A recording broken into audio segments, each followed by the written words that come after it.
We got Torres Finney taking on Robert Valentin this weekend, coming up for the UFC fight night between Josh Emmett and Lerone Murphy. And this fight night is taking place at the Apex, and I'm gonna be honest, Robert Valentin is a con. He lost to some absolute bums, like Ryan Lauder, and Robert Valentin was a -140 favorite in that fight. Also to mention that he came off of the Conor McGregor, Michael Chandler, Ultimate Fighter season, which was notorious for having a bunch of horrible fighters that didn't deserve to be in the UFC. And also, Torres Finney has some hype. He has a bit of a meme because he has such a weird build. He's 5'8" fighting at middleweight, so that's a bit crazy, and that's why I think they're gonna build him up as much as they can. Because he has a little bit of a name, he's been on the Dana White Contender Series, which I don't think many people have done, and I don't think that's much of an achievement to be rejected twice. So they're gonna build him up slowly because he has proven himself in front of Dana, and his build is very unique. He's so wide for someone 185 pounds, but that's due to him being 5'8", and he's also won quite a few of his fights by TKO. So he wins a lot of his fights by TKO, but he also has no neck, and that's usually Robert Valentin's way to win fights, to try and get the fight to the ground and submit somebody. But how's he going to submit Torres Finney when he doesn't even have a neck? That's like damn near impossible for him to do. So I'm going to pick Torres Finney to just hit him with a clubbing right hand for a first round TKO finish. We have Gerald Meerschaert taking on Brad Tavares this weekend. UFC fight night is the Apex between Josh Emmett and Lerone Murphy. This fight is going to be interesting, because Brad Tavares was known for having pretty rock-solid takedown defense, and I remember when he fought Chris Weidman coming off his injury, Chris shot a bunch of takedowns,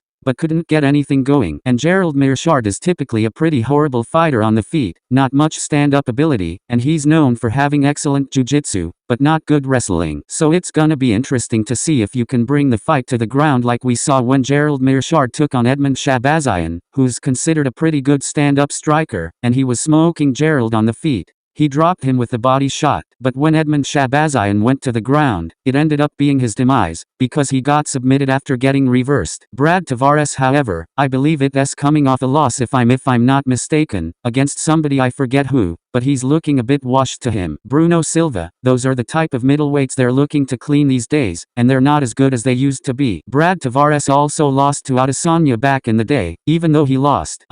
He held on. That's not the same fighter that he is anymore. So I still think this is gonna be an interesting fight because Gerald doesn't have good striking. Khamzat took him out with like one punch. So my pick for this fight is gonna be Brad Tavares to win by decision. I think both fighters are not dangerous on the feet anymore. So never been, but his danger is within the grappling, which I don't think we'll get this fight to the ground. So Brad Tavares by decision. Oh, we got Lerone Murphy taking on Josh Emmett in the main event this weekend at UFC Fight Night in the Apex Arena in Las Vegas, Nevada. This fight is exciting because Josh Emmett is an underrated fighter. He is never really talked about when he was good enough to fight for an interim championship. I think he also came off a brutalizing KO win at UFC 296, which should have been KO of the year, over Bryce Mitchell, where he killed him, had him spazzing out and everything, even made him like Hitler after that. Anyway, this fight is close because Lerone Murphy is the first 35-year-old prospect I've ever seen. Even though he's 35, he's still considered a prospect. I don't know how that's even possible. He's climbing up the rankings. He's like the featherweight Leon Edwards with the tit-for-tat style. He doesn't go for the finish. He has a couple of submissions, maybe a TKO or two, but he is mostly a decision merchant, a classic English UFC fighter, by taking on the second hardest one-hitter at 145 for all time behind the real hardest hitting 145er, Jeremy Stephens. But Josh Emmett did get brutalized by Ilia Topuria.